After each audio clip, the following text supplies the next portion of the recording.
got that heat, let's go.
Yo,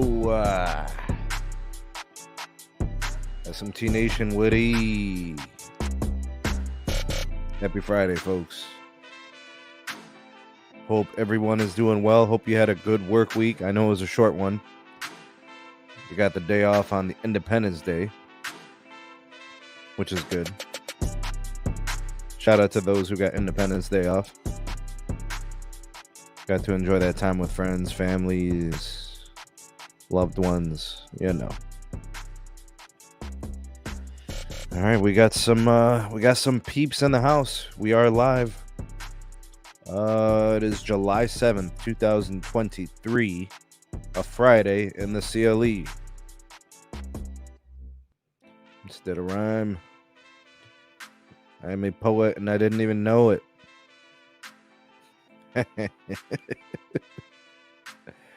All right, let me turn me down just a little bit. We'll see if we got a panel for you guys. I think we should have at least a couple of guests.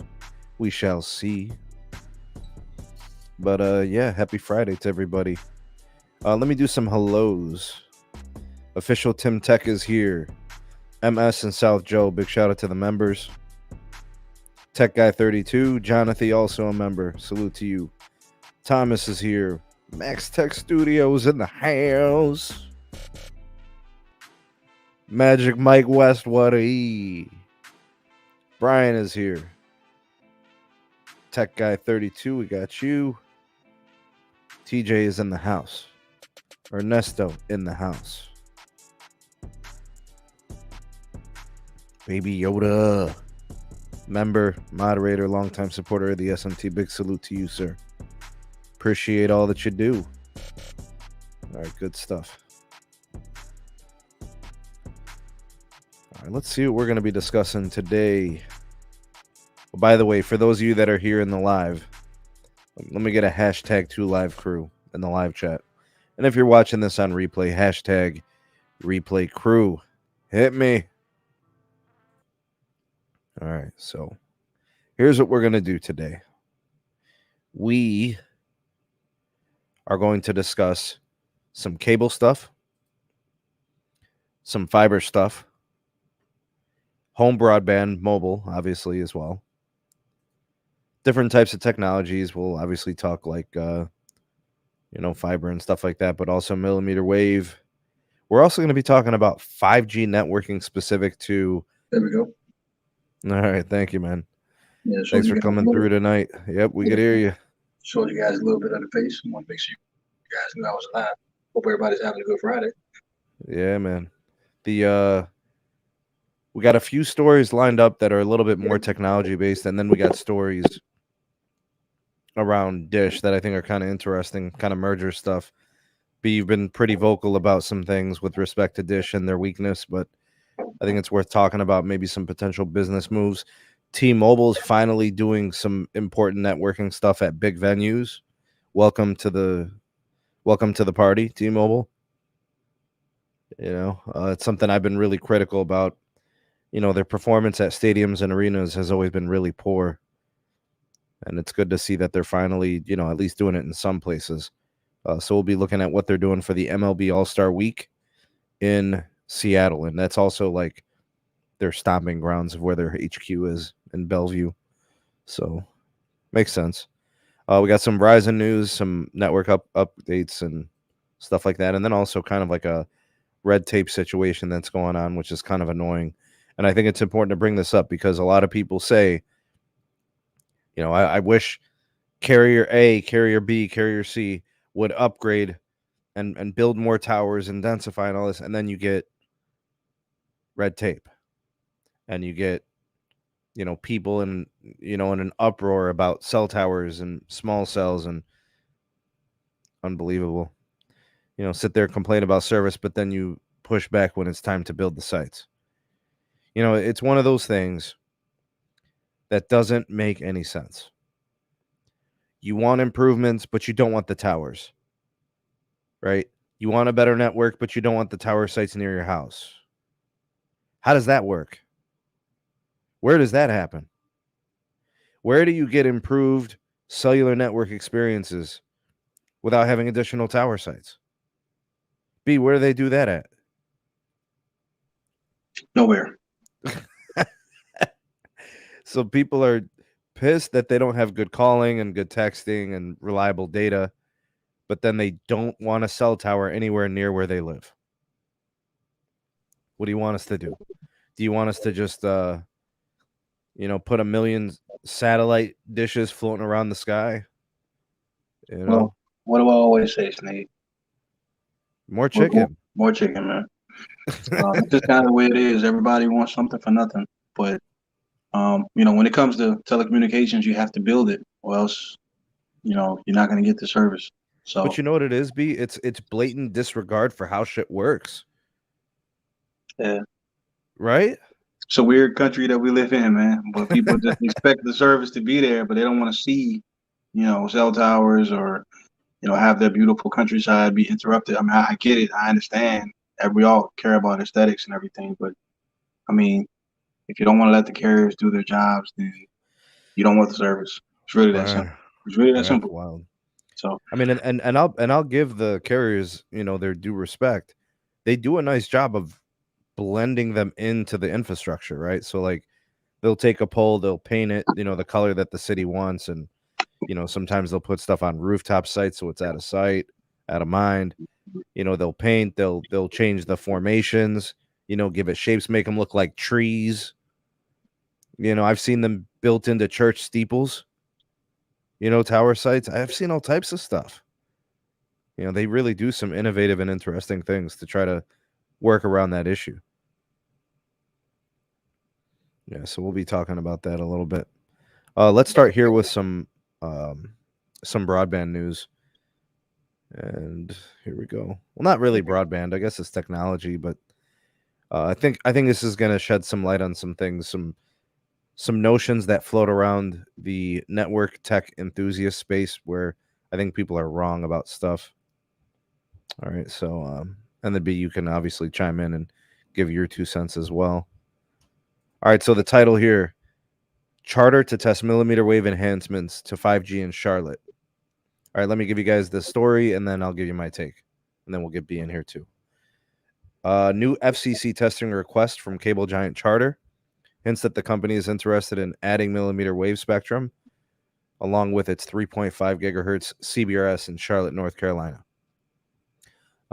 So they're looking to probably add some serious capacity here, right? The thing that we know about millimeter wave is you get really deep channel bandwidth, and regardless of the frequency, millimeter wave is always going to be, the better it is in line of sight, the better it performs.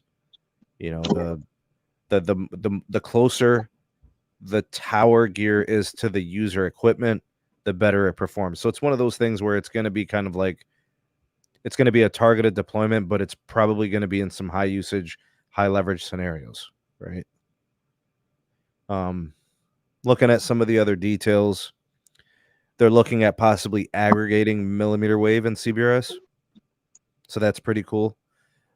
So I think it's really time that we discuss this. Several years ago, there was a company that was criticized and scrutinized for looking at millimeter wave as a very important future piece of its network. And they invested very heavily in it.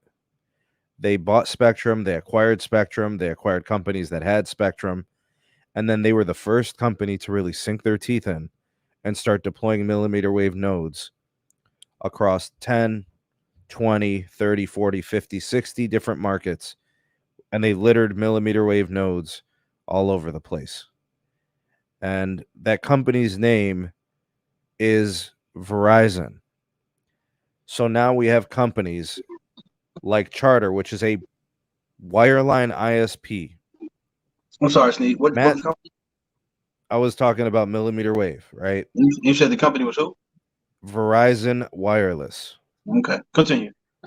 This is a company that had a very forward-looking outlook that capacity within certain places was going to be so crucial that they started to build the millimeter wave network the moment they had the spectrum acquired. So they started to secure their spots on poles and building poles and managing sites. Installing the first sets of nodes, upgrading those nodes, upgrading the fiber circuits, looking into adding more spectrum, carrier aggregation of the spectrum, innovating, dabbling, investing in repeater and echo companies, more technologies to improve it.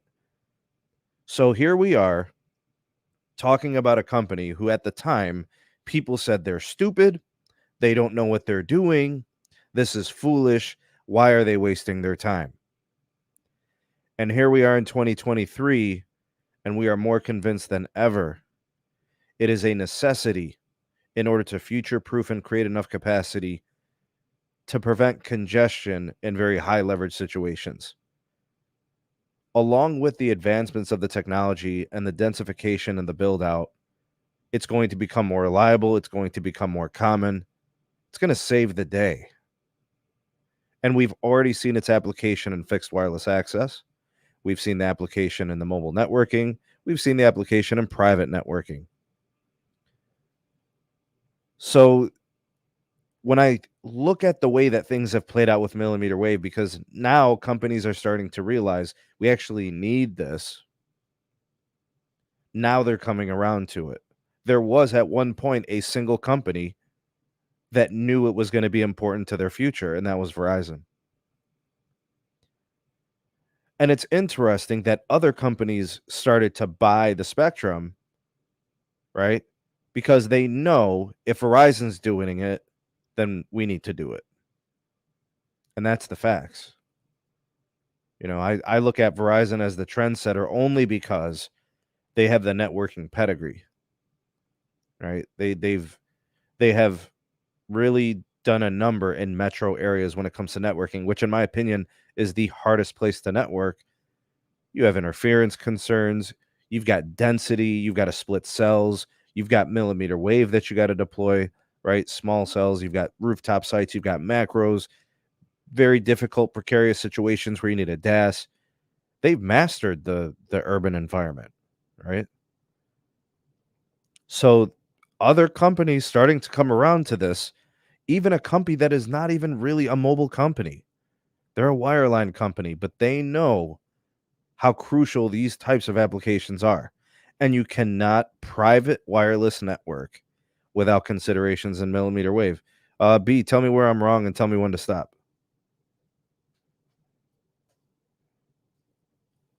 Sneeze, you're not wrong at all. Everything you said is right on the money. I've said before that Verizon is kind of the research and development company for the entire industry, and they push the industry forward, and then the rest of the industry catches up or follows suit. The same thing happened with 3G. They chose CDMA. CDMA worked 10 times better than everyone else. Eventually, you had Sprint catch on. They dominated 3G. Verizon did. Same thing happened with LTE. People chose other technologies. What's everybody transmitting on 4G now? LTE. Fast forward to 5G. The first iteration of 5G was millimeter wave. Everybody laughed, including CEOs of other telcos, John Legere. And that's fine. Verizon kept building. They kept doing their thing. They doubled down. They committed. They continue to do what they do. Here we are. Fast forward to today. They're being emulated. It is a repetitive story that happens every time. Verizon really, really is. They are the research and development company for the entire industry. That's their role within the telecom ecosystem. They research, they develop, they find out what's best, they implement it, they kick everybody's behind, and then everybody says, okay, let's do what Verizon does. That's how it works. But by the time companies get to that, Verizon's created such a large, vast network. They're so much further ahead than everyone else that they're now operating from a position of strength in respect to pricing. And I believe that's the next iteration of 5G. So once the network continues to get built out, once they finish, they're able to build everything out and start transmitting full power on C-band, everything like that. C-band plus their millimeter wave, plus their CBRS assets, small cell build, all the fiber that they have. They will have the best 5G network. They will win 5G yet again. Once that happens, they'll have the ability to be able to set the ceiling on pricing. And the customers will pay it because, again, the customers do want to pay for quality, especially when it comes to the actual product that they're buying from a telco, which is network access. People will pay for high quality network access, especially with pricing being as close as it is right now. Never been this competitively priced in this industry in our lifetimes, at least. So definitely good times for the consumer. But yeah, that's what we'll probably see. That's my prediction going forward. Good stuff, Steve. All right, excellent, B. All right, let's pivot over to this next story. Let's switch up a little bit here for the fine folks of Colorado. The state is pledging 99% broadband connectivity by 2027. So that puts us about 3.5 years away. Okay, so a lot of people, they've already kind of conceded that, certain parts of their states likely won't ever get fiber. I want to show you guys why you should hold out hope.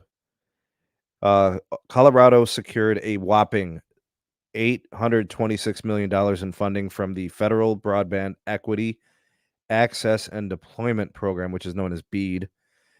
According to state lawmakers, it will connect 99% of Coloradan homes by the start of 2027. All right, let's just talk about that scale. 99% of Colorado, right?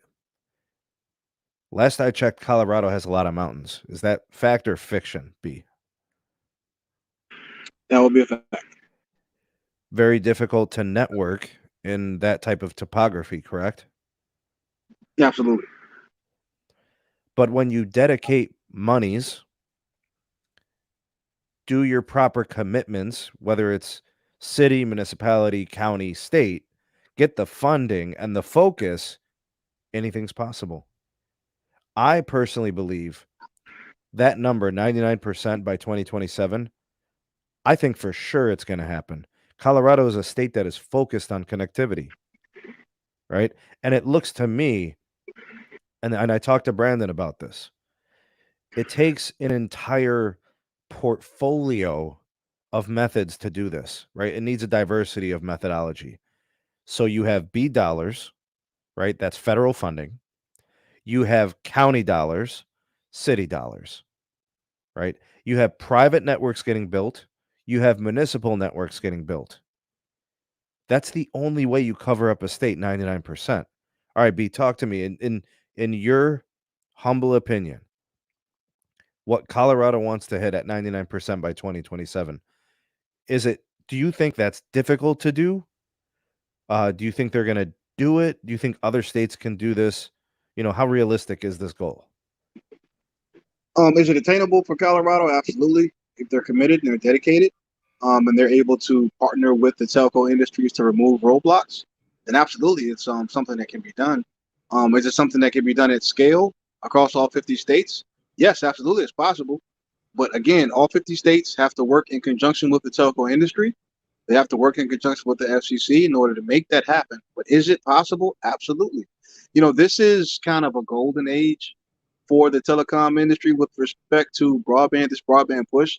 And this is something that the telco industry had been asking for at all three levels of government for a very, very long time. We're talking a decade plus. They've been asking for these public-private partnerships. And it took a pandemic, unfortunately, for America to really understand how important this was and actually put some money where their mouths were. Agreed. Because people complain, that's kind of a favorite pastime for the American people collectively, it seems. People just love to complain. It just is what it is. But there's not a whole lot of action behind much of the complaining that Americans do, myself included. None of us are exempt. So, the pandemic happens and it scares the heck out of everybody because they think, okay, how am I going to get my work done? Well, here we are today, and we have these strong public-private partnerships that are well-funded and that are driving the commitments that this particular issue deserves. It's about time. The digital divide has been detrimental to so many communities, regardless of race, regardless of ethnicity. It has been detrimental to a myriad of communities, and I'm happy to see that this is being addressed with the attention that it deserves. If we were to focus this attention on other issues plaguing the nation, for example, other infrastructure issues, we could fix it very quickly. But it's got to be actions and words consistently at scale. Meaningful actions, meaningful scale, consistently. That's really what it takes. So I'm excited. Congratulations to the residents of Colorado. This is really, really big, and good news for them. Good. It's good. It's great. So this makes Colorado basically a trailblazer. I can't think of a state that's better off than them with respect to connectivity. So to me, it's kind of like they're kind of like the pilot, right? They're the testing bed in a case study in focused deployment. Like I said, I think the only way this works is if you have heavy private networking, right? So the brands that you guys know, I don't know if it's Comcast or if it's Xfinity out there, I'm not sure. Or what is it? Xfinity or Spectrum, for cable. I don't know if, I know Longmont has like their own municipal fiber company. I know that exists in some other places. There's some wholesalers, like they have municipal, they have private, and now they've got all this funding coming in to kind of take care of some of the weakness that remains. I look at a state like Ohio, I don't think 30 or 40% of the state has fiber. And part of that is by design. Our state representatives don't take into account the connectivity needs of people. They just think about lining their pockets and, being in bed with these cable operators and companies like AT&T. So like what AT&T and Spectrum have done is, they've greased up the politicians to the point where you can't even have municipal fiber in the state of Ohio, right? They've got a block on that. It's illegal. It's law. Or it was an attempted law they tried to produce. Like, this is the type of political nonsense that prevents people from getting what they need. Colorado's done away with all of that. They don't have those kind of politics. They're a much more progressive state. I think they also value connectivity. See, there's another thing, B. The people are loud about needing their connectivity. And if one was so inclined, they would look at a state like Colorado and be like, well, if I'm going to move, if I'm going to think about my work situation, if I work from home, if I need, high-speed broadband of the highest order, I need to be where there's fiber, and Colorado is one of those states. Well, I think you make a valid point, Sneed. I've never been a huge fan of municipal fiber myself, just because the government just doesn't do a great job of running a lot of services like that. So, you got to build it, you got to maintain it. I'm not sure that I want to leave that to my local municipality. But to your point, and to the point of this entire discussion, increasing broadband connectivity in these areas. What if private wasn't building at a location and the city had to do it? Well, we got to ask why. Like there are not very many telcos out there. I'm assuming there are not very many telcos out there that just don't want to get and acquire new customers. The issue has been cost, and the issue has been access. If the permits aren't there, none of the telcos can build. If the communities don't want the build to happen, it's not going to happen.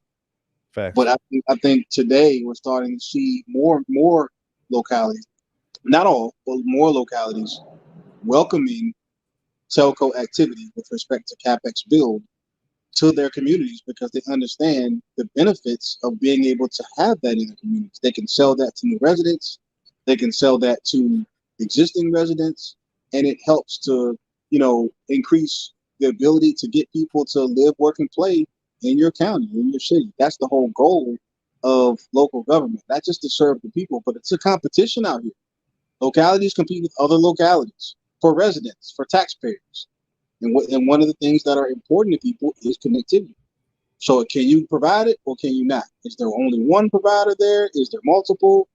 What does everything look like with respect to wireless connectivity services? Is there going to be good coverage and capacity here? Do I have fiber to the prim? I mean, all of those things are important. So it behooves a lot of people and a lot of elected officials to listen to these calls. And then I also shout out the people of Colorado, the residents of Colorado, because it seems to me they're getting out of the way. There are a lot of people, you just mentioned this, Steve, who simply want to obstruct all ability for a lot of these private telcos to be able to build in the first place. So if all of that is removed, if the roadblocks are gotten out of the way, I don't know very many telcos are not willing to at least try to increase their footprint. That's the name of the game. So good stuff, man. All right, let's pivot. Another good story. This one's kind of an update because of the timeliness of it. All right, so it's July 7th, but the July 1st deadline for the Federal Administration or Aviation Administration and the agreement they had with carriers to have all their radio altimeters, right, all their filters on all their old gear, for landing planes, that date, July 1st, has come and gone. And, there was a bunch of media stories. Bro, the media is so bad. They're like, oh, there's this, the 5G is going to be forcing your flights to be delayed, and it's going to cause planes to be rerouted to other airports and blah, blah, blah. And none of that happened. According to the story from Mike Dano, light reading, you guys know him from all the videos. Quote, we are not aware of any disruptions specifically related to 5G over the weekend, according to Ian Pachenek, Director of Communications for Flight Radar 24. He noted that flight tracking does not specifically collect data on the types of issues that delay flights, but said there were not any major disruptions. And of course, this all with concerns in C-band and potential interference. But airlines like Delta also said, we expect minimal operational impact due to all of this. Okay, so C-band apparently not really an issue after all. Surprise, surprise. All right, so the last I checked, I think most companies, airline operators, had like 80% of their aircraft either had their altimeters completely replaced with new ones, or they had filters installed to kind of retrofit the gear so they could prevent the possible interference that was being claimed. And again, there's still no proof of the interference happening. Not a single instance recorded of it happening ever. Never happened in real life. Just claims that it would, but it never did. Mind you guys, the radio altimeters operate between 4.2 and 4.4 gigahertz. C-band in its current form, the frequencies broadcasted today, 3.7 to 3.9 gigahertz. That would be 300 megahertz of guard band. B, I'm not sure how comfortable you feel with that RF scenario, but how do you feel about 300 megahertz of guard? it's more than enough. It's more than enough, Steve. And I really want to be respectful to the conversation and to the people who are listening, and of course to Sneed and also to myself. But I'm very angry about this entire situation. I think that we all should be. I think that what the airline industry did collectively was a farce. They lied to the American people, and there's going to be, unfortunately, no penalty for it, most likely. I'm very angry about this because they have obstructed progress. If not for these lies, where would Verizon be, for example, with respect to their network build? They'd probably have an additional 20 or 30 million pops of coverage. Absolutely. More people who have the capacity that they need to do the things that they want to do with their connected devices. Where would AT&T be? No buffer zones around airports. Yeah, I mean, this is ridiculous. It was a ridiculous claim from day one. It was a ridiculous claim from day one. And I'm going to be honest. I call my local elected official. And I let them know how I feel. I send emails. I mean, I did, because it was ridiculous. From day one, it was stupid. That's more than enough of a buffer. That's more than enough. Hundreds of, come on, man. Come on, man. Come on, man. People are trying to get connected. These companies spent billions of dollars on those licenses to acquire that spectrum so that they could build a network, so they could return value to their customers, value to their shareholders. And they've been robbed of the ability to do that. Where's AT&T trading now? Where's Verizon trading now? It's a ridiculous. Yeah. So Tech Guy 32 brings up this point. He said, I suspect another battle with the FAA in the future when the FCC tries to lower the guard band for more C-band wireless spectrum. So I don't think that's going to happen, and the reason is because they're going to have all the altimeters upgraded or retrofitted with filters. So they actually don't have that built-in excuse anymore.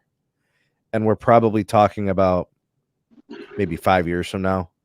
When would you predict that be to see that guard, some of that guard go up for auction? 7 years from now, maybe. Yeah. I would say that the guard band is going to remain in place for the foreseeable future, just because, based on what we know from the telco industry, just outside looking in, this is not an industry that wants to fight. This is not an industry that wants to do a lot of fighting, with other industries and all that kind of thing. At the end of the day, these are customers. You know why? Yeah, you know why? That's exactly why, B. They don't want to fight because the FAA is a customer of Verizon, FirstNet, and AT&T, Lockheed Martin and all this stuff. It's all wrapped up in this. It's muddy. Yeah, it doesn't make sense for the telco industry to go after the airline industry the way that they should. If they did, they would be well within their rights. I just want to make sure I point that out. That is my opinion. It'd be well within their rights. But I don't think it's something that's going to happen, because at the end of the day, it's just not worth it. It's just not worth it. It's not worth it. Settle it, get to an amicable agreement, and move the agenda and get back to building. And I think that's what the telco industry, for the most part, has done. But behind closed doors, I bet you there were some F-bombs that were probably thrown. Like, what the heck? Oh, man? yeah. Absolutely. Yeah, like, what I bet happened? you top level engineers, I bet you the engineering leaders at each company were like, obviously you just look at the receipts. Yeah, I mean, you got companies that spent 40-50 billion dedicated. Yeah. And they're like, we can't put this at our airports. Are you serious? Yeah, these are huge bets that Verizon and AT&T put when they purchased those licenses for C-band. Huge bets to their business. Look at their debt loads right now. These meetings, the meetings on C-band were going on in 15, 16, 17. Yeah, so it's not like this was a half a decade in the making. Yeah, they knew it was coming. Like satellite operators were on board. They're talking about the repack and all that was already established. And to the credit of the satellite companies, my understanding is that they've done a very good job of clearing. Yeah, they've definitely done their part. Yeah, they've done their part. So kudos to them. And I know nothing's free. They did get extra payments, I believe, for clearing that out, but they still did it. For accelerating, I think is what they got, right? So they I think they got bonuses or something like that for not the employees, but the companies got extra money for accelerating the build out process. So kudos to them for that, for helping with the partnership to get this, to help make this project successful for all of the various carriers who have C-band. But geez, man, the airlines should be ashamed of themselves, because they sold what was, in my opinion, of course it was a lie, but it was a scare tactic to the American people, many of whom fly every day and may or may not be afraid of heights. Hey guys, your planes are going to drop out of the sky, knowing full well that there's documented evidence that C-band is transmitting in other countries in the world, that our airlines, our American-based airlines, our American companies fly to every day, and not one plane has dropped out of the sky. But they tried fear tactics to obstruct American progress with respect to broadband capacity adds. We should all remember, be. That was one of the things that I said in one of my videos. This was last year. I said, I'm still waiting for planes to drop from the sky in Japan, in France, in Italy, where they have 40 megahertz of guard band, 80 megahertz of guard band, and our planes are there. right? They're operating in that airspace, so they're not exempt from the laws of physics just because they're in another country, right? Am I missing something, B? No, sir. I mean, look, like I have a background in science coursework through my career, from high school through college, my undergrad, and my master's. And just from a scientific process standpoint, just in the scientific process and the ways of investigating, right? None of this was founded in fact. No proof, no evidence of some of these things even existing. It didn't make any sense. And I feel, ultimately it screwed the carriers, right? But ultimately it screws the customer. I said this before on another video as well. When T-Mobile gets hacked, T-Mobile's not getting hacked. You know who's getting hacked? T-Mobile customers, right? So when Verizon and AT&T have restrictions put on their spectrum deployments, the customer's the one paying the price, right? The carriers obviously as well, because they spend the money and they have a right to deploy it based on the terms of the agreements, and establishing the guidelines and the rules for that spectrum auction and the activation of said licenses. Very frustrating, man. Very frustrating. Well, I'm Glad it's glad all to past see. us. We're past the Yeah, deadline. Turn the power on those tower sites up. Get rid of those buffer zones around those selected airports, and just full speed ahead. absolutely. It's time to put this beside us, put it behind us, or whatever the case may be, and just proceed, man. The American people have waited long enough. These carriers have waited long enough, and they deserve to build this stuff out and begin trying to get a return on investment, which is already challenging enough as is in the telco industry. The airlines definitely made it worse, and it's very unfortunate because we're talking about an industry that got bailed out during the pandemic. Like telco industry didn't take one dime from the government during the Facts. pandemic. I mean, come on, man. These guys got bailed out and still needed more time. What'd you do with that money?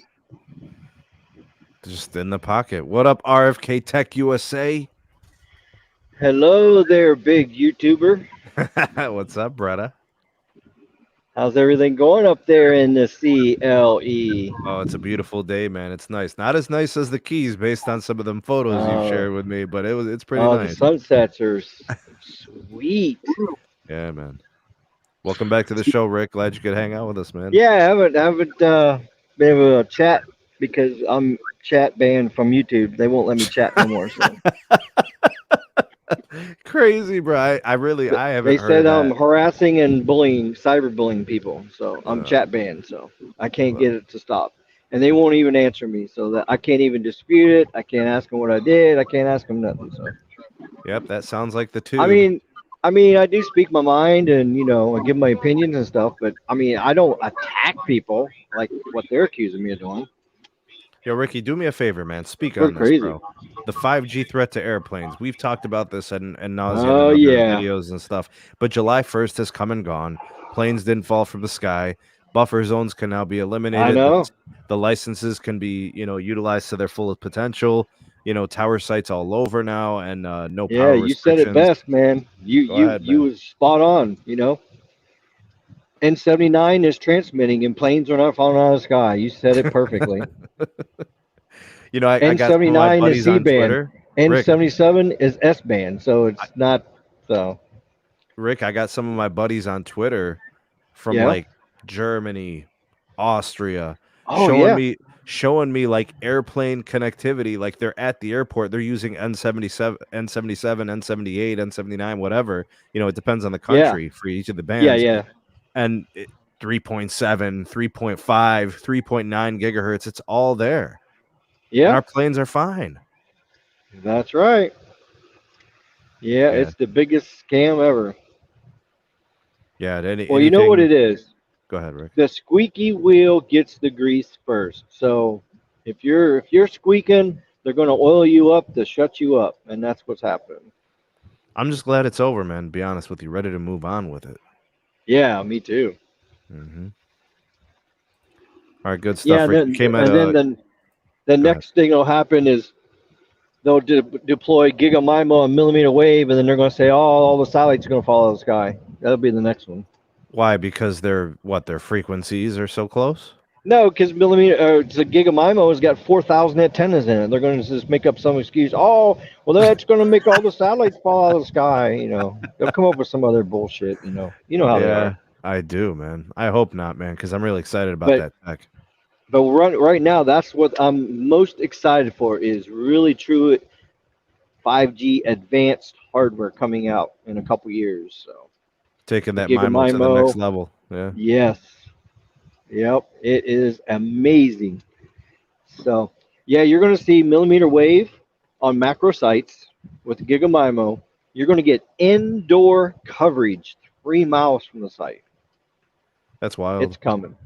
So you know who's going to do mmWave nationwide? It's going to be Verizon. They got the cash.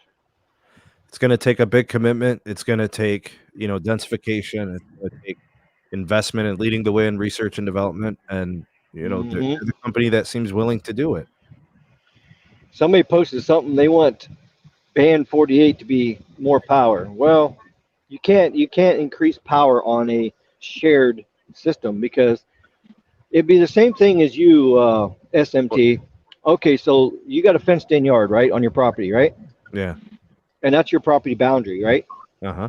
So inside your fence is your area, right? Uh-huh. Outside of your fence is not your area. Okay? What happens if your neighbors all woke up tomorrow and you moved your fence 500 feet in all directions? You think you're going to piss some neighbors off? Oh, yeah. Well, that's exactly what you would do if you increased the power on band 48. So here's what you would need. You would need a rearrangement of the yards, right? The power Exactly. Everybody would have to redo their properties. Exactly. Band 48 was licensed as a low power. You got this circle, you get this circle, you get this circle, you get these frequency. Well, the reason why it was so complicated, Rick, is because the DoD, man. Exactly. They made it very difficult. They said, And what's going to happen if you increase the power? You're going to cause interference to the DoD, and then there are going to be belly aching and screaming worse than the FAA. So if you've ever looked at the structure of the power guidelines for CBRS, it's set up for so priority obviously goes to defense, right? It goes to the incumbent. And then, so anytime they're around, all your shit gets shut down. Exactly. All your shit gets so that's rule number one. Even if you paid for your PAL license, sure, you paid for those licenses. Rule number 2 is then PAL's getting priority, right? And then rule number 3 is general access stuff, the unlicensed, the free stuff, the T-Mobile free stuff. Oh yeah. So Sneed, guys, do you remember when I said that the CBRS build out being done by big cable wasn't really much to be excited about? It was because of this very subject, this very topic. How are you going to build a network, even if it's just in urban areas? How are you going to build a network that's going to be like the base of the network you're building is going to be CBRS? But if I'm with the carriers, I'm going to yawn. No, I get it, but the thing that makes CBRS special, if there is something special about it, is the fact that it's so cheap. Very true. It was designed to be affordable, right? Unlicensed. Very true. And then also the license, bro. The entire auction, I think, didn't generate $5 billion. You're absolutely right, Sneed, but it was never meant to be anything other than an aggregator. You're supposed to use CBRS to aggregate with your other base frequencies. But building out a CBRS network it's not selling this stuff. They were selling this as the future, the new 5G, and the but I mean that's the thing. What they were selling it. They didn't. Is the future. They didn't sell this stuff as an aggregation. Come on, man. Who when you say they, with LTE, who are you saying they? Like when you say they, who are you talking about? Now maybe LTE because it's limited to 20 megahertz bands, but the actual 5G part of it is still limited to 40 megahertz of a channel. So that's what I'm saying. 48 is a waste. It's a waste. It's a slap in the face to the carriers. It's not a waste because it has its advantages, but it's not meant to be a frequency that carries. I don't think it has any advantages. It does. The It works only very, thing very. It works 48 very, is very good well. for is small cells. That's the only thing it's I good for. disagree. And I it's disagree. It just a works. band-aid Hold on. until Let me we It get works real very, 5G. very well. It Hold on, works let me bring very, this back very in. well. Okay, hold on. Let me say something real quick. Rick, I'm 1 mile away from a tower site, and band Yeah, I 48 seen your connects test. well into my home. Yeah.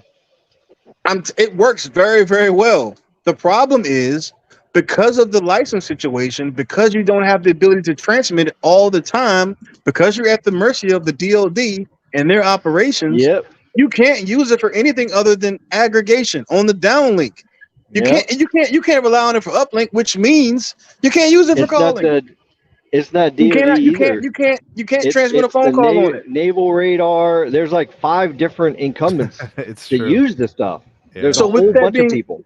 so with that being said, Sneed, when I heard Big Cable say we're going to build out a network with using CBRS, I laughed because Well, I said, okay, well, but it's how is ancillary. that?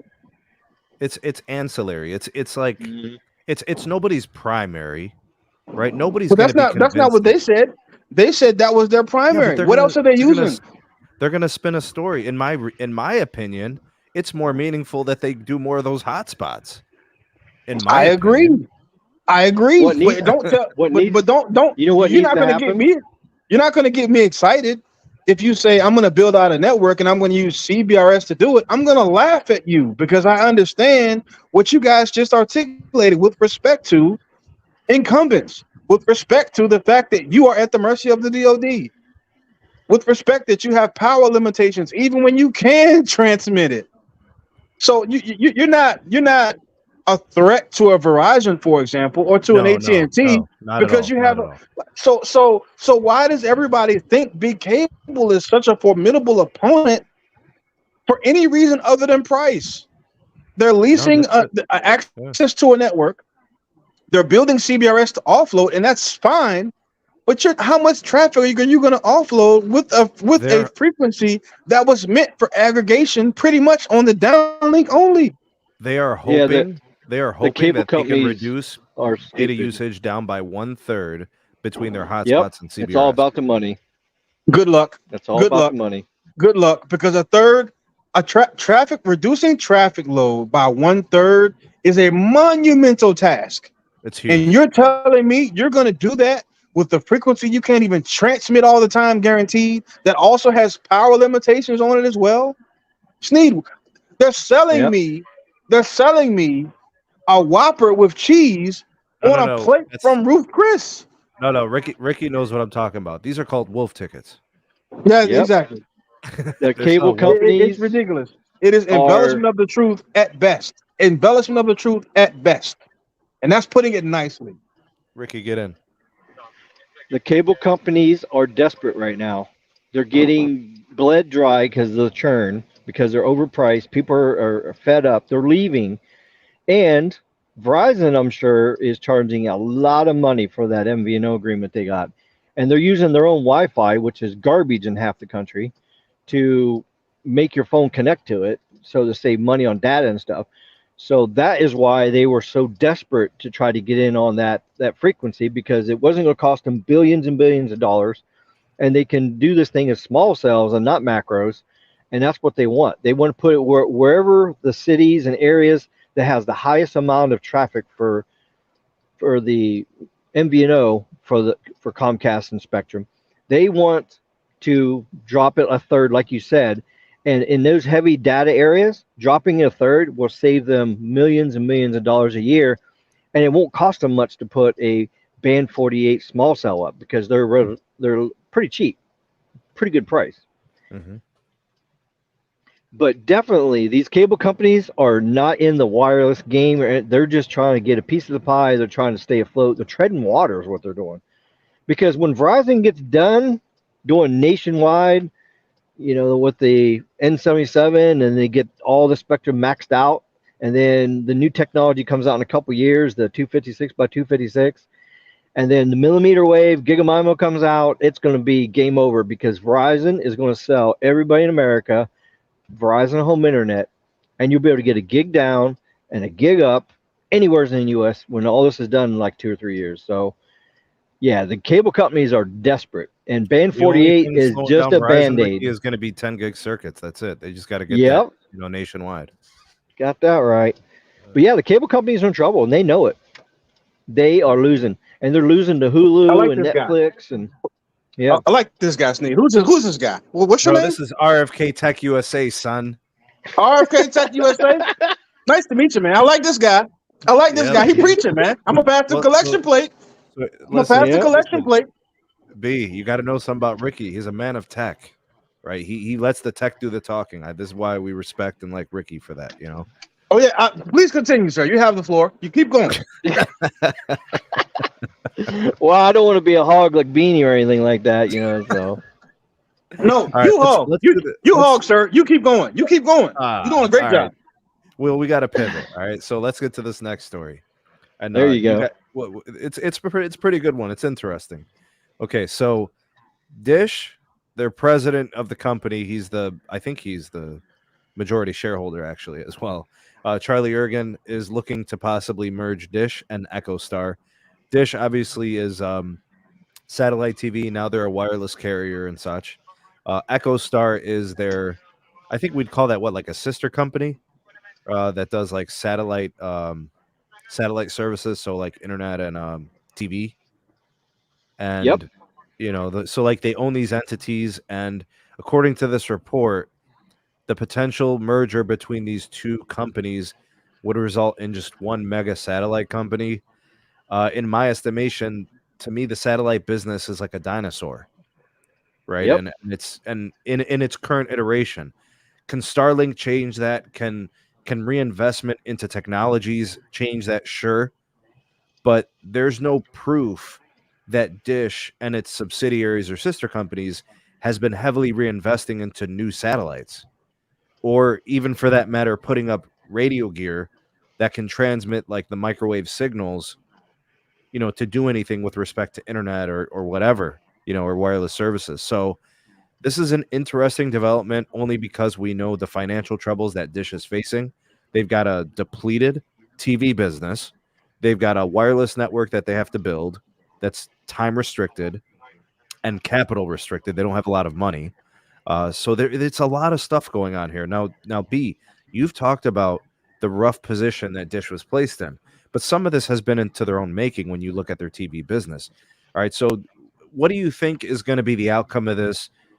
Is it going to be a success? Do you think they're going to let them merge? Because remember, this is going to have to get regulated, right? So what do you think is going to play out, and how do you think Dish kind of moves forward with this?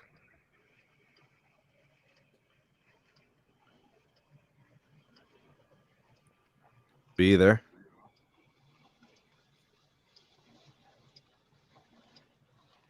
All right. Well, it looks like we lost B. Maybe he'll come back to us. B there. I'm here. Sorry, man. Oh, Microphone acting a little crazy.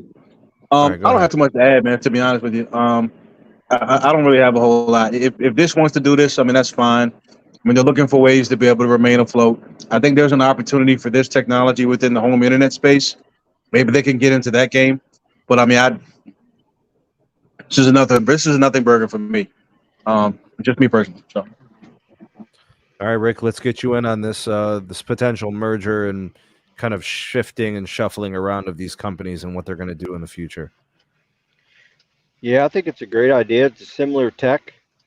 So merging them together, it's like XM and Sirius merging together.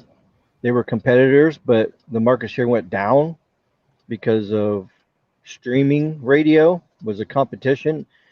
Basically, the internet is changing the whole way everybody does everything. Back in the day, you had cable for TV, and that's your only choice. But now you have internet services like Hulu, Netflix, all that stuff. You can watch TV over the internet. So as long as you got a good internet system, now you can watch TV. So anybody that has any kind of TV service is in jeopardy of losing it. So cable companies are getting hit because they're dumping them for cheaper TV over internet. And the same thing with satellite. Satellite is only good if you're in a remote area where you don't have the infrastructure, you don't have internet, and you don't have cable, then the satellite's going to fly. But Starlink's going to change the game. Once Starlink goes worldwide, and you can get almost a gig down and 150 up when they get done with their constellation, it's going to change everything because now you can do TV over internet anywhere in the world. So you don't need the internet and you don't need the infrastructure. You don't need cable. You don't need fiber. You don't need any of that. So it's going to be a huge game changer, and these companies all know that. So they're playing chess right now. They're making a couple moves right now to place themselves to where they'll be checkmate later as far as getting the customers in the door and making some money. That's what I think. Yeah, we'll see how this plays out. It reminds me of what Dish was trying to do with like, remember DirecTV and how they wanted to merge with that company. Oh yeah, It's a bunch of this like, this is more like corporate moves. I just think they need to be focused on the wireless network. I think they need to be focused on their wireless retail. They need focus there. I always feel like hmm Charlie's distracted. Charlie's always, it's always the satellite businesses and mergers and all this other nonsense. You got a tall right, task yeah, ahead of him. He's got to build out a nationwide 5G network. He's yeah, got to get all his spectrum assets on air. Heck, he just lost $3.3 billion at AWS, and he got fined like $600 million for the fraud that he ran. He tried to hmm purchase the AWS3 licenses through two separate companies that qualified for a 25% discount through the FCC. He got caught. yep, So they fined him like $600 million. They took away the 3.3 billion in assets. It's going to get re-auctioned. And if it doesn't reach the cost of the fine, they'll have to pay the difference. He might be out like $4 billion when it's all said and done. yeah. He's bleeding bad. He's got to get some band-aids out. He's going to need gauze. Tell with those band-aids. He needs tourniquets so he don't lose a leg. Yeah, bro. Yeah, somebody take off their white T-shirt and start tying them up. Sheesh. All right, man. Yeah, I was looking at Dish's coverage maps and looking, and of course, they said they have to have 70% of the USA covered. But when I'm looking at the maps, they do not have 70% of the USA covered. They have less coverage than Sprint had when they was Oh, around. much less. Much less. Yeah. So I think that 70% is really 70% pops. Yes. I think it's 70% pops because it's definitely not 70% of the country. No. Because No. AT&T and Verizon covers 70% of the land mass of the population. I think this whole pops thing should be just thrown out the door. The pops thing is so deceptive, and it doesn't accurately show what the actual true covers. Because in the USA, 47% of the land mass is populated with houses, cars, businesses. Only 47%, and only 70% of that 47% actually has coverage with like either AT&T or Verizon. And then you got T-Mobile coming in last with 62%. But right now, I'd say Dish really only has 40%, Yeah, probably. 35, 40% of USA covered. So Well, they their got a depth within long the way to markets go. they're even in, Ricky, is not even fully covered. Yeah. Yeah, they're relying heavily on AT&T for roaming. So, Yeah, but and mostly it's I their low think if band that has any reach, They I don't have the think if the density. Dish choo-choo train keeps going, I think they can really make a incredible network nationwide. But they're going to have some partners and get some more cash cows because they got a long ways to go. Yeah, they really do. And what They they have got to released now uphill is only battle. fake 5G. It's equal to T-Mobile's fake 5G. It's not even real. It's a No, they don't standalone have net. I don't It's see them I standalone, don't see the but the massive MIMO up hardware, there. right? You're limited to 20 megahertz channels, and it's using LTE hardware. You're using 2x2 MIMO. That is not 5G. But later on, if they can get to 12 gigahertz nationwide with this new GigaMIMO tech, it's going to make them. It's going to make it incredible. Can you imagine every one of their sites with 500 megahertz of 12 megahertz with GigaMIMO on it? They'll have Yeah. 3 mile indoor coverage on their sites I and think the huge bigger thing capacity. for the consumer, Ricky, is the fact that we'd have a fourth facilities-based network, right? Yeah, Which the means fourth you have carrier thing is good. I mean, means they you got a got good more deal. freeways and more lanes on the freeway. And I'm getting ready to get Project Genesis. So I already looked it up. Now, I can't get it in my house yet because they don't have a tower here yet, but I can get it at my friend's house. So I'm going to get the Motorola Edge phone. It's $400, and then it's $25 a month for the service. And I'm going to start testing it. Nice. That's what I do. But I they're got going to be putting up towers here in the Keys for Dish very soon. So nice. by the end of the year, we'll have the whole Keys covered. So, but yeah, That's I'm going to be testing Dish here pretty soon. So you're going to start seeing some speed tests. Yeah, keep us posted on that, man. I know you're going to make some content and do some testing, so we're looking forward to that. Yeah, well, I don't know if I'll be doing anything with you two, but I'll be Oh yeah, posting yeah. stuff on Twitter. Hopefully that situation improves. The Yeah, next, my live stream day's over. I mean, I don't know. It just, hey man, never I say mean, never. What I can really happen? like doing live streams. I really enjoy it, but there's not really that many people that watches anymore, and it just and then YouTube screws you over. So you got to shell out, $200 or $300 a month to run your channel. These what people don't understand. It's expensive to do a YouTube channel, and I know it takes a lot of money. So the donations and stuff helps you be able to do it because Sure. Yeah. everybody's got bills. Everybody's bread's going up in price. The eggs are going up in price. I mean, $10 for a pound of meat. That's crazy. Yes, So sir. everybody's hurting. Hmm. So, but yeah, you never know. I might start my channel up again. But right now, I'm working 72 hours a week, so I really That is don't a have that lot, much Rick. time. That's a lot, man.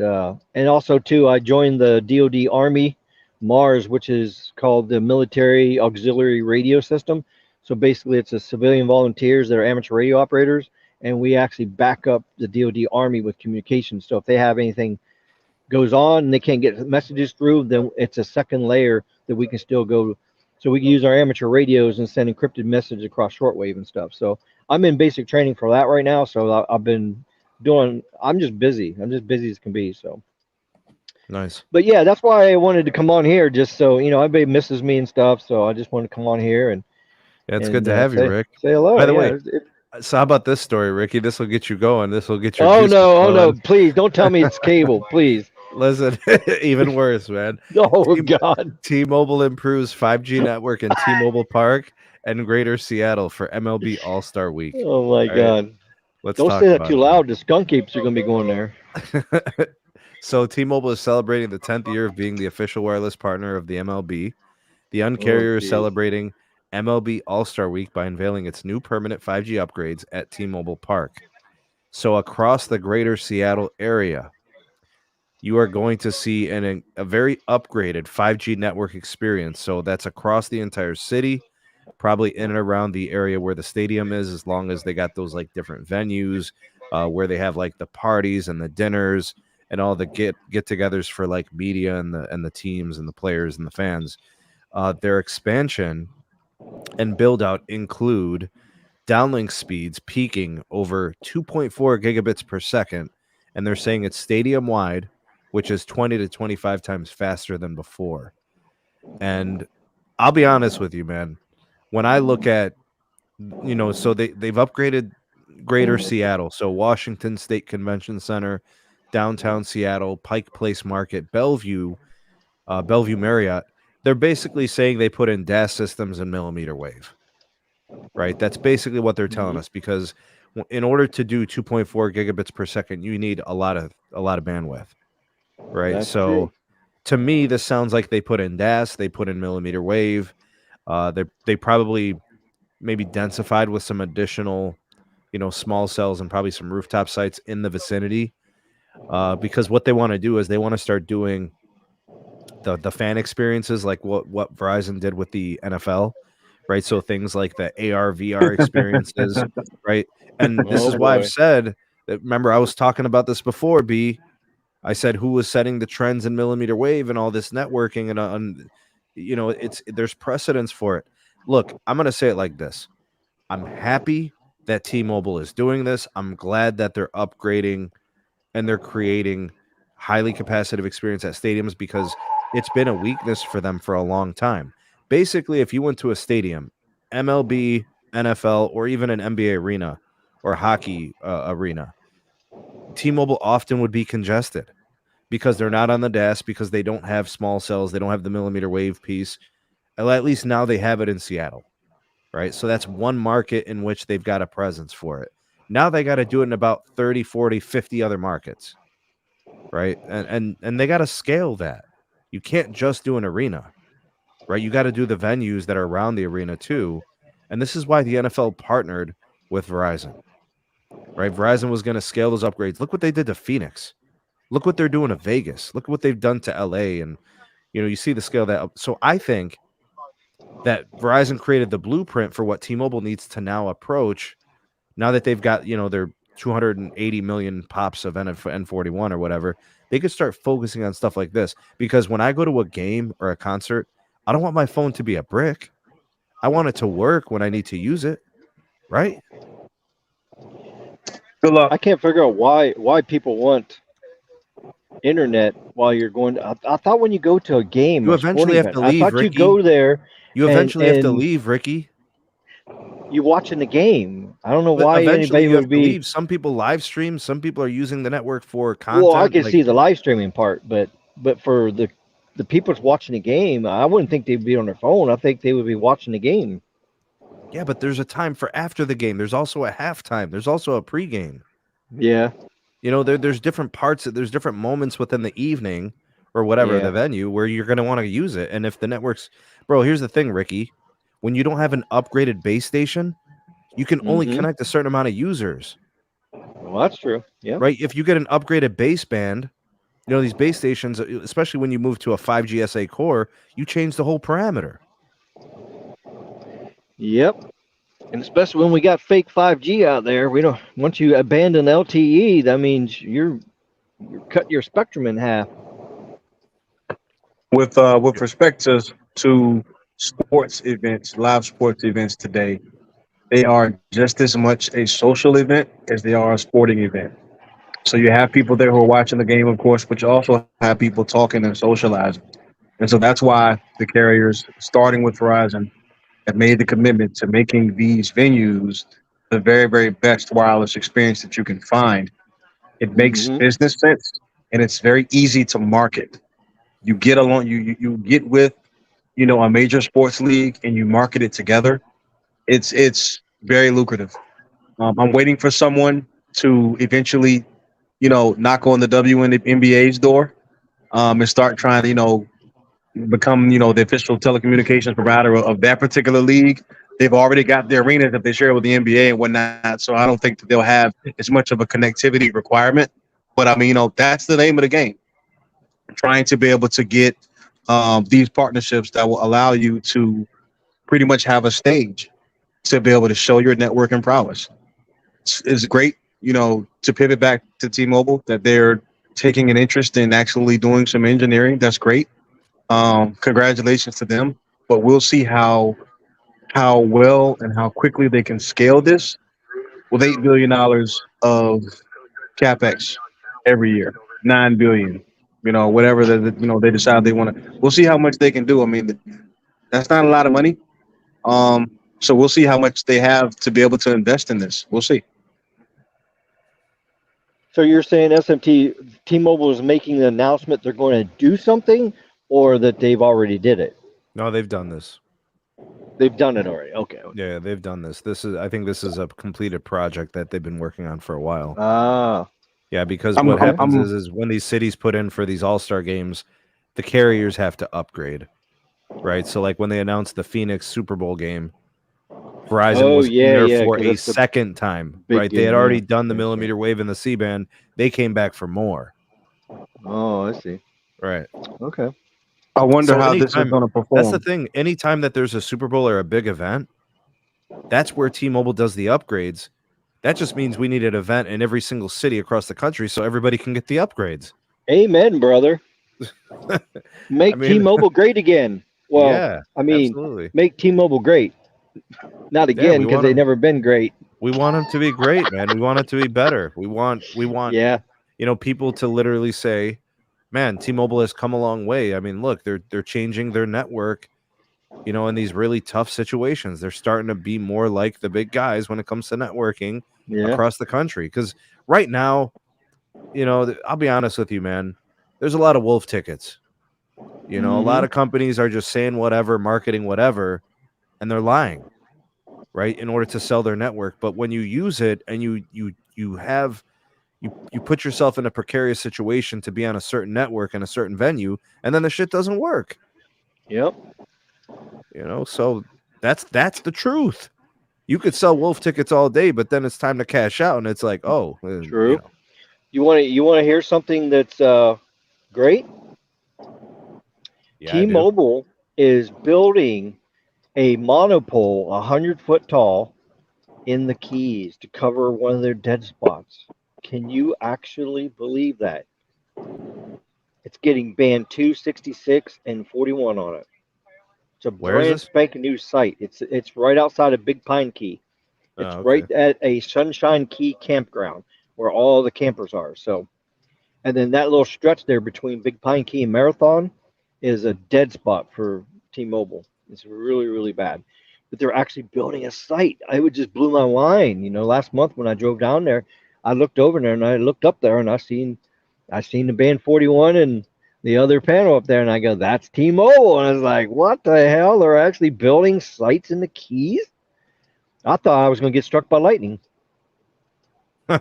So EM Tech says he got photos from a friend in Glendale, Arizona. That was where the the most recent Super Bowl was. And he said T-Mobile was only putting up temporary infrastructure. They were ripping it down after. In this particular announcement about Seattle, it does say permanent. So maybe that was true about Glendale, but this one in particular is permanent. Amazing. Wow, that's pretty wild. I can't believe they would temporarily put up gear and then rip it down after. That's stupid. I mean, it's expensive to keep this stuff up when you only have 8 billion to 10 billion in capex that you can spend. You know what they're doing? You know what they're doing, B? When they put up something temporary, they just don't want to look stupid on the day, and then they're done. Pretty much. Yep. Right? Because they can market, oh, look, we were great at the Super Bowl, and then they remove it. What are you going to do? Send it to the next Super Bowl the following year? Put it all on a set of milk crates and T-Mobile, the RV wireless network. Because even I criticized AT&T for putting up cows. No, man. If it's a damn city, why are you putting up cows? You put up nodes. Yep. You put up small cells. You build DAS. It's the Las Vegas farmer convention center out in the middle of Montana. T-Mobile has a permanently installed cow at the convention center. It's permanent. It's a cow fenced off in a corner in a parking lot, and it's a permanent cow. We walk past it when we go to CES every year. Isn't that crazy? They're gonna regret that, man, because eventually, remember, Ricky, I was very, very critical about what they did with some of the Sprint Keep sites. Yeah, that was how they let them mistake. rot and they stopped running them, and I was very critical. If there's a Sprint site that's between two T-Mobile sites, it is stupid as hell to get rid of it because that is your density. Yeah, man. Now, if T-Mobile and Sprint's on the same site, decommissioning it is a smart deal because you save money on rent space, and you're consolidating them together as one sector site, and that's a smart decision. But getting rid of a site that's between two sites that would make you have more denser coverage and stuff, that's just stupid to decommission. $90. Yeah, MS is saying they only were able to get temporary permits. They should have put in for those permanent installs a long time ago, man. Whenever if it's a major market, nothing should be temporary. No way. It's Carlos. Right, Hi, Carlos. I got a live stream that I got to get to. A Technoid's going live at 9. Oh, okay. So I want to just grab some water and get rehydrated and then be over there for him. Carlos says he's hiking at Mount Charleston. Hey, Los, enjoy the hike, man. I love hiking. Yeah, hiking's a good time. Gentlemen, thanks for hanging out with me. It was good. Ricky, making an appearance. It's been a while, man. It's good to have you. Yeah. I was glad to come on here and say hi to you. And everything. Yeah, it was great. Thank you, man. Yeah. Thanks for coming on. We'll send you the invite on the next one, too. I can easily jump on here with you when I'm at work. Like between 8 and 9 is kind of slow for me at work, so I'm able to jump on at this time. So, all right, but yeah, Ricky's I do got to go out and walk around. And he's going to be on here all the time. Yeah, well, except for when Beanie's on, then you won't see me. But all right, guys, thank you. Big shout out to B. Big shout out to Ricky. Thank you, guys. Yo, we out this piece. All right, see you, SMT. Peace. Later, man. Goodbye. All right, guys. See you.